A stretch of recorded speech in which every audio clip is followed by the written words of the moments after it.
12.1 class 9। एक त्रिभुज की भुजाओं का अनुपात ज्ञात कीजिए जिसका अनुपात आपको 12:17:25 दिया है और उस त्रिभुज का परिमाप 540 सेंटीमीटर है। इस त्रिभुज का क्षेत्रफल हमें ज्ञात करना है।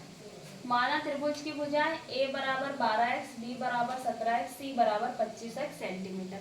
कभी भी अनुपात दिया जाता है तो उसके आगे हम ABCD का अल्फाबेट लगा देते हैं। त्रिभुज का परिमाप a plus b plus c बराबर 540 के हमने a की जगह 12x, b की जगह 17x, c की जगह 25x रखा बराबर 540 के। इन तीनों को जोड़ने पर हमारा उत्तर आया 54x बराबर 540 के। ये 54x से यहाँ गुना हो रहा है, वहां जाकर 540 से भाग होगा। x बराबर 540/54 जिसे भाग करने पर हमारा उत्तर 10 सेंटीमीटर आया। अब हम त्रिभुज की पहली भुजा a निकालेंगे जो 12x है यानी कि 12 गुना 10 120 सेंटीमीटर। b निकालेंगे 17x यानी कि 17 गुना 10 170 सेंटीमीटर। फिर c निकालेंगे 25x यानी कि 25 गुना 10 250 सेंटीमीटर। आगे हम त्रिभुज का अर्ध परिमाप यानी कि s निकालेंगे। इसके लिए हमने परिमाप का सीधा आधा कर दिया है। परिमाप बराबर 540/2 जिसका उत्तर 270 है। त्रिभुज का क्षेत्रफल हिरोन का सूत्र का फॉर्मूला पहले यहाँ लिखा है, वर्गमूल s minus a Guna s minus b Guna s minus c।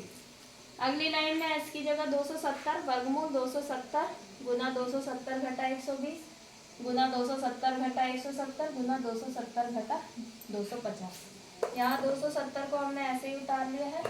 270 में से 120 गए, हमारा 150 बचा। 270 में से 170 गए 100, 270 में से 250 गए तो 20 आया। यहाँ हमने 27 को तोड़ा है। 27 यानी कि 27 गुना 10, तो इस 10 को हमने अलग लिख दिया और 27 को हमने तोड़ दिया 3 गुना 3 गुना 3 जो हमने यहाँ पर लिखा।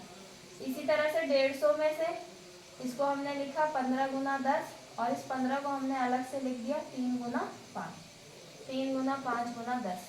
इस 100 को हमने 10 गुना 10 में तोड़ा और 20 को हम लिख सकते हैं 5 गुना 2 गुना 2 में। फिर हम जोड़ा बनाना शुरू करेंगे। इस 3 और 3 के जोड़े में से 1 निकाला, यहाँ 3 और 3 का जोड़ा जिसमें से 1 निकाला, यहाँ 10 और 10 के जोड़े में से 1 बाहर आया। 5 के और 5 के पेयर में से यहाँ इस 10 और 10 के जोड़े में से 2 और 2 में से 1 को बाहर।